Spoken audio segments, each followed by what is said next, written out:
Part 1. First, you have some time to look at questions 1 to 6.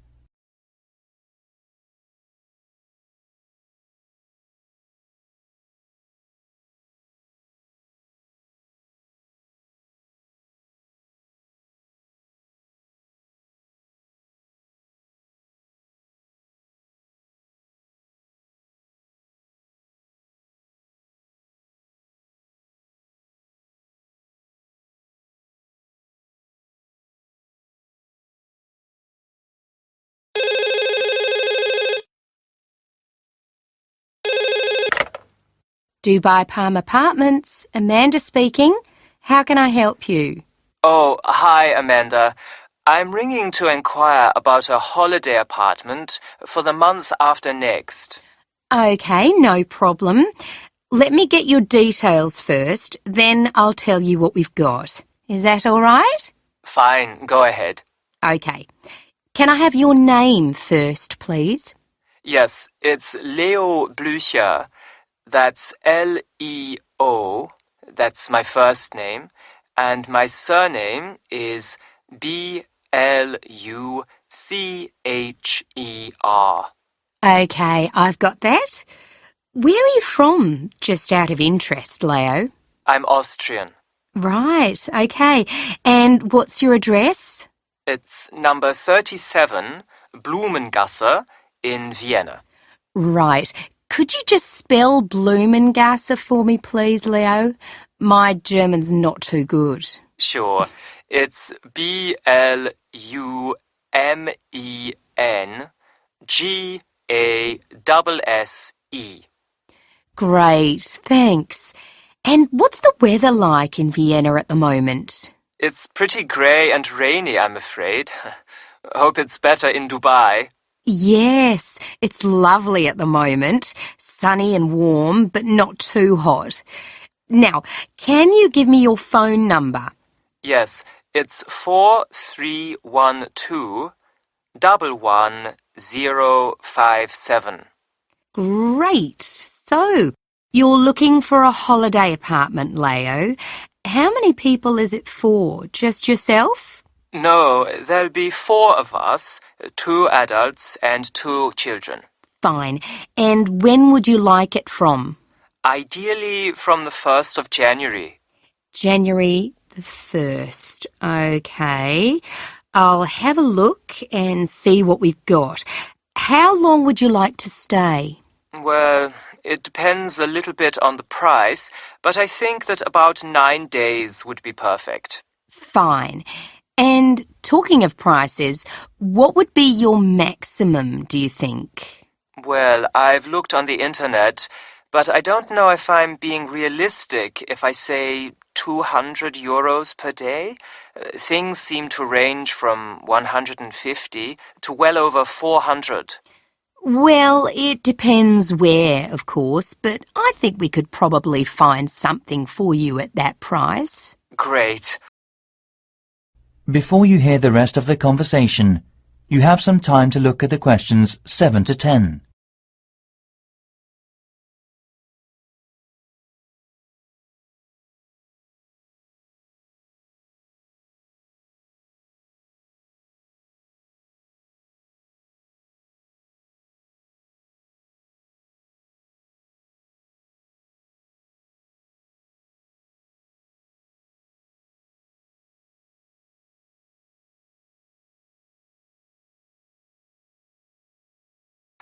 There are various other things, though. Our children are quite small, and we don't want to take them to restaurants all the time.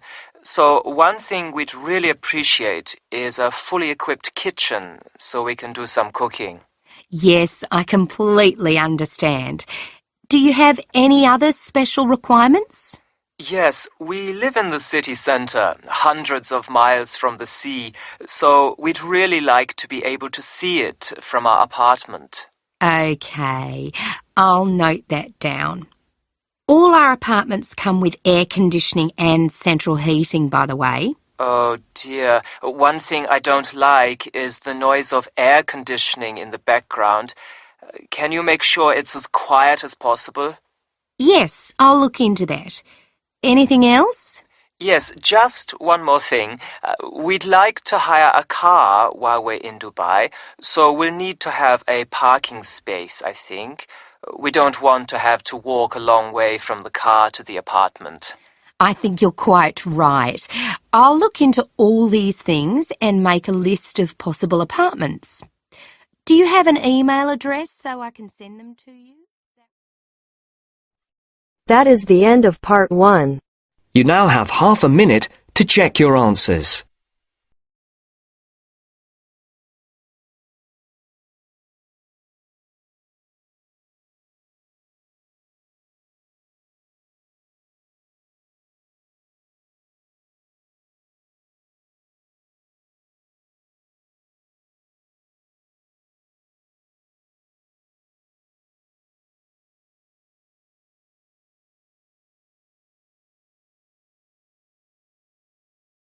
Now turns to part 2. Part 2. First, you have some time to look at questions 11 to 16.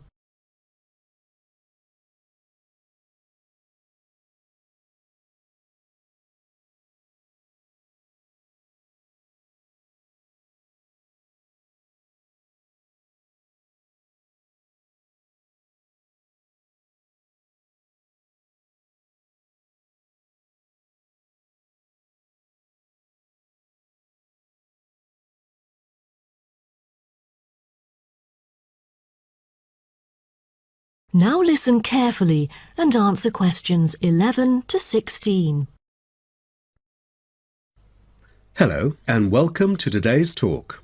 Here with me is the famous botanist, Professor Alison Downing. So, Alison, tell us something about cocoa beans. Cocoa beans, also called cacao beans, are the primary constituent in making chocolate, grown in tropical areas in South and Central America, West Africa and Asia. The cocoa tree is often raised on small family-owned farms. When the harvested pods are opened to expose the beans, the pulp and cocoa seeds are removed and the rind is discarded.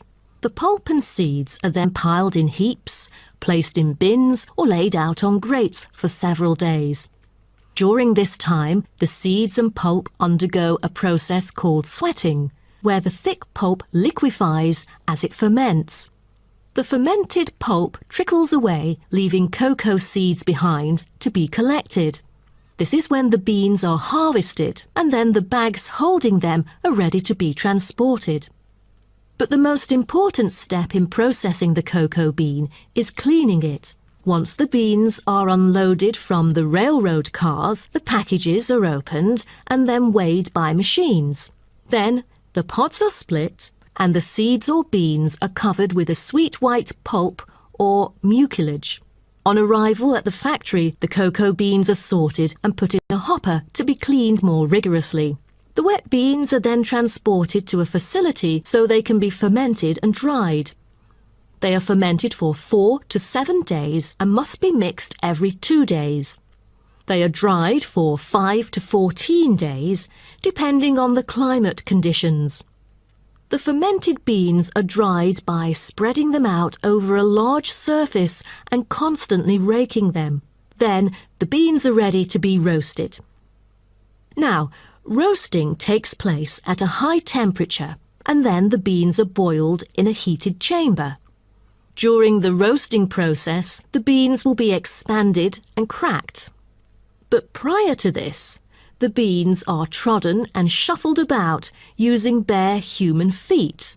During this process, red clay mixed with water is sprinkled over the beans to obtain a finer colour, polish and protection against moulds during shipment to factories in the United States, the Netherlands, the United Kingdom and other countries. Now, back to what I was saying. After the beans are cracked, they need to be cooled.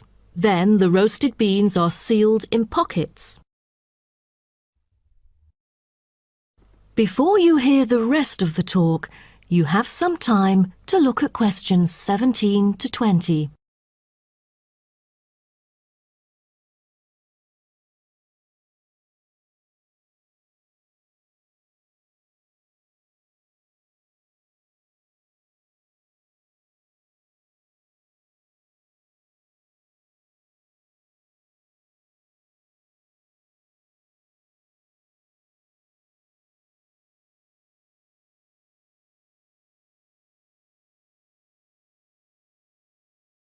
Now listen and answer questions 17 to 20. Wow, that is not a simple process, is it? But someone told me that different roasting levels of coffee can lead to different kinds of flavours. Yes, roasting coffee transforms the chemical and physical properties of green coffee beans into roasted coffee products. The roasting process is what produces the characteristic flavour of coffee by causing the green coffee beans to change in taste. Unroasted beans contain similar, if not higher levels of acids, protein, sugars and caffeine as those that have been roasted, but lack the taste of roasted coffee beans due to the Maillard and other chemical reactions that occur during roasting. The vast majority of coffee is roasted commercially on a large scale, but small-scale commercial roasting has grown significantly with the trend toward single-origin coffees served at specialty shops. Some coffee drinkers even roast coffee at home as a hobby in order to both experiment with the flavour profile of the beans and ensure the freshest possible roast.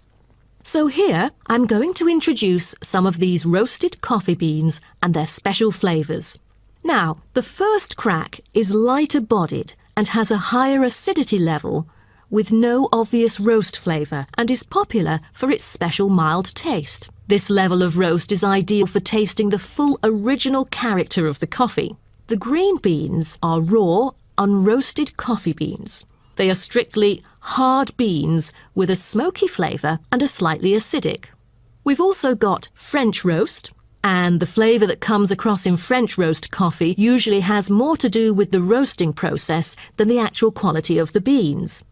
By the time the beans are dark enough to qualify as French, most of their original flavour has dissipated.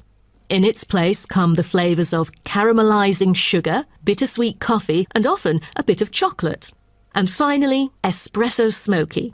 That is, coffee brewed by forcing a small amount of nearly boiling water under pressure through finely ground coffee beans.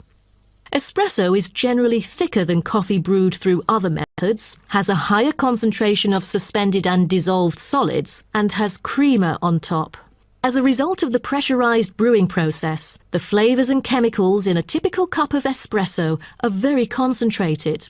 Espresso is also the base for other drinks, such as cafe latte, cappuccino, cafe macchiato, cafe mocha, flat white or cafe americano. That is the end of part 2. You now have half a minute to check your answers.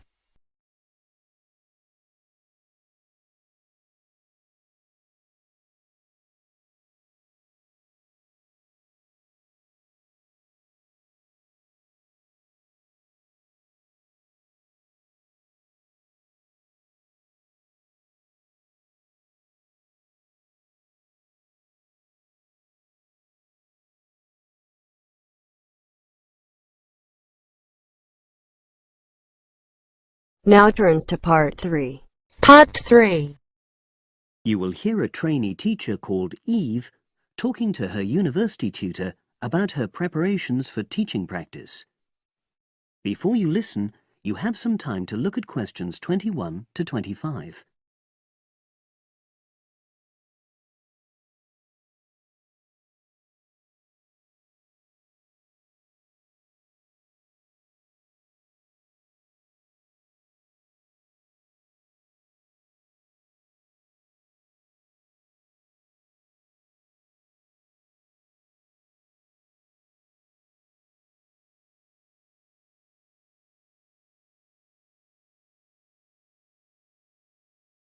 Now listen and answer questions 21 to 25.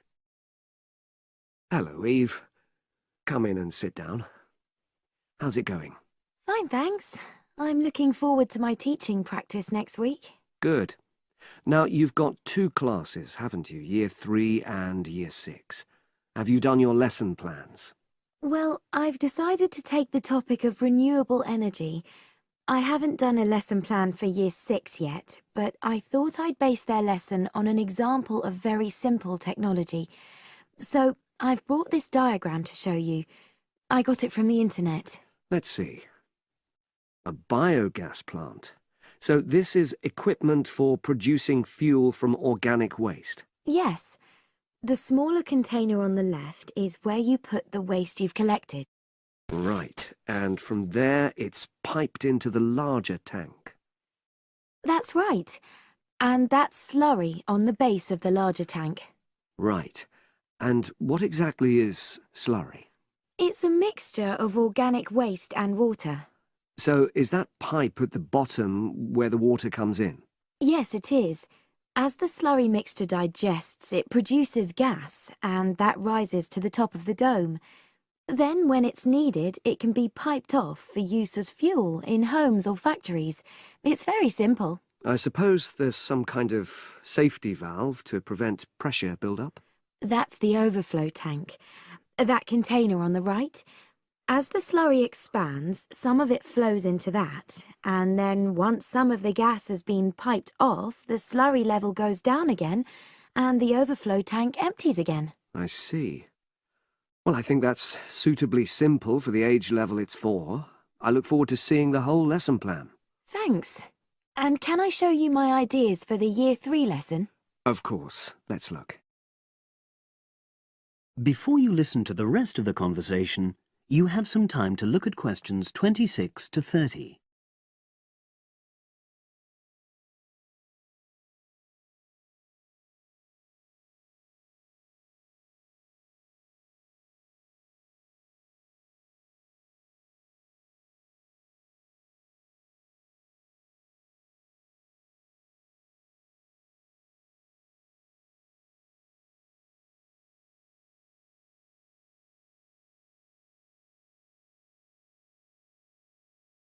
Now listen and answer questions 26 to 30. I thought I'd introduce the topic by writing the word energy on the board and reinforcing the spelling and the pronunciation. Then I'll do a little mime, run on the spot or something, to convey the sense. I'd keep it brief at this stage. Yes, I will. Then I'll wipe the word off and write the question, where does energy come from?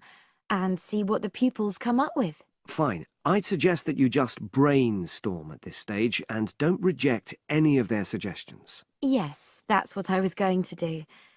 Then I've produced a set of simple statements like, energy makes cars move along the road, and energy makes our bodies grow. There are 8 altogether. Are you going to give them out as a handout or write them up on the board? First, them up on the board, and then I'll read them out loud. And I'll get the pupils to copy them out in their notebooks. I'll also ask them to think up one more similar statement by themselves and add it to the list. Good idea. After that, I thought I'd vary things a bit by sticking some pictures up of things like the sun and plants and food and petrol and a running child. And I'll get the pupils to work out what order the pictures should come in terms of the energy chain. I think that's a very good idea. You could move the pictures around as the pupils give you directions. Yes, I think they'd enjoy that. And to finish off, I've made a gap fill exercise to give out. They'll be doing that individually, and while they're writing, I'll walk round and check their work. Good. And have you worked out the timing of all that? It'll probably take you right through to the end of the lesson. That is the end of part 3. You now have half a minute to check your answers.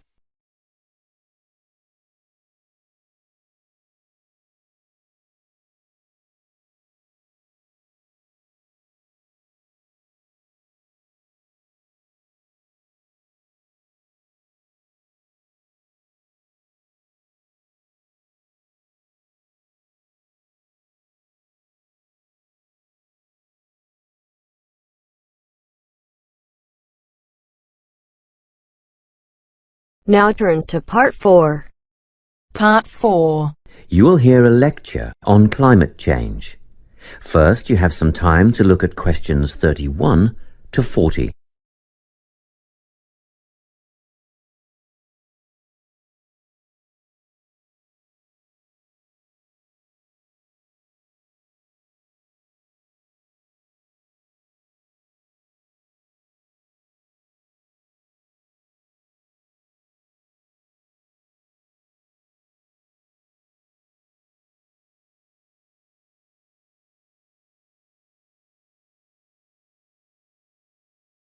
Listen carefully and answer questions 31 to 40. This lecture in environmental studies is on the topic of human influence on climate change. First, I'll outline some of the factors affecting climate, then go on to discuss what has already occurred, and finish up by speculating on the effects. Previously, we've covered how factors such as ocean currents and prevailing winds affect climate change naturally. However, the influence of human activity on climate is what I'll talk about today. At first, the effect on the climate was relatively small. Trees were cut down to provide fuel for fires, and, as we know, trees absorb carbon dioxide and produce oxygen, so the amount of carbon dioxide in the atmosphere would have increased, but not noticeably. So, in what ways has human activity really impacted on the climate? A major contributor was the advent of the Industrial Revolution at the end of the 18th century, combined with the invention of the combustion engine. In addition, Earth's burgeoning population has had a marked effect on climate. The first two factors saw increased amounts of carbon dioxide being released into the atmosphere from the burning of fossil fuels, such as coal and oil. The final one, human expansion, has resulted in deforestation on such a scale that the extra carbon dioxide in the air cannot be soaked up and converted into oxygen by the remaining trees. Okay, so what has already happened? Well, global temperatures have risen by 0.6 degrees Celsius in the last 130 years. Levels of carbon dioxide, methane, and nitrous oxide gases have escalated. Carbon dioxide concentrations have climbed by 30%, and methane levels have increased by 145% since the beginning of the Industrial Revolution. Gas, produced by fossil fuel extraction, livestock, and paddy fields, is primarily responsible for the growth of methane levels. Nitrous oxide, or N2O, comes from natural sources, wet tropical forests, for instance. But it is also produced by human-related activities, such as agriculture, which uses synthetic nitrogen fertilizers, rubbish disposal systems, and vehicle emissions. How do gases like carbon dioxide and methane affect the climate? Well, this is what we call the greenhouse effect. Under normal conditions, the sun's rays hit the Earth and some are reflected back into space. However, these gases, CO2 and methane, create a barrier in the atmosphere, which prevents a proportion of the sun's rays from being reflected back into space. And, instead, the gases become trapped in the atmosphere. It's simple, really. Because the sun's rays can't escape, the Earth heats up. What are the possible effects? Firstly, a rise in sea levels. We already know that the Arctic ice cap has melted and shrunk considerably, and great chunks of ice have been lost from Antarctica. In 1998, it was reported that 46 million people lived in areas at risk of flooding, and the number of people at risk will increase significantly if sea levels rise. It is estimated that a rise of only 50 centimeters would put that number at 92 million. Further projections would see a rise of 1 meter put 118 million people in danger of losing their homes and livelihoods, not to mention the loss of prime, fertile farmland.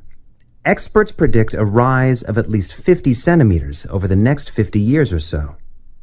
Secondly, there would be a modification of vegetation zones, with changes in the boundaries between grassland, shrubland, forest, and desert. This is already causing famine in arid areas of northeastern Africa, and has instigated, and will continue to instigate, mass movements of people away from dry regions. What we are seeing now is only the first stage, with temporary camps for climate refugees already at overcapacity.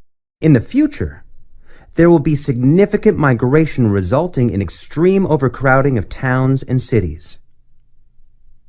Another potentially disastrous effect of climate change is an increase in the range and distribution of pests which could bring about an increase in the prevalence of certain diseases. If we think of the malaria-carrying mosquito, for example, which thrives in warmer regions, at the moment, about 45% of the world's population is exposed to malaria. But, with an increase in temperature, there will be many millions more cases of malaria a year. The last effect I'm going to mention today is the change in ecosystems. Global warming will influence species composition for both fauna and flora, such that some animal species will disappear and others will multiply. And it'll be the same for plants and trees. It is predicted that around 2/3 of the world's forests will undergo major changes of some kind. Scientists also expect deserts will become hotter, and, of course, desertification will continue at an increasingly worrying rate, and will become harder, if not impossible, to reverse. What could we do to stop the process? Well, that's the subject of next week's lecture. So I hope to see you all there. That is the end of part 4. You now have half a minute to check your answers.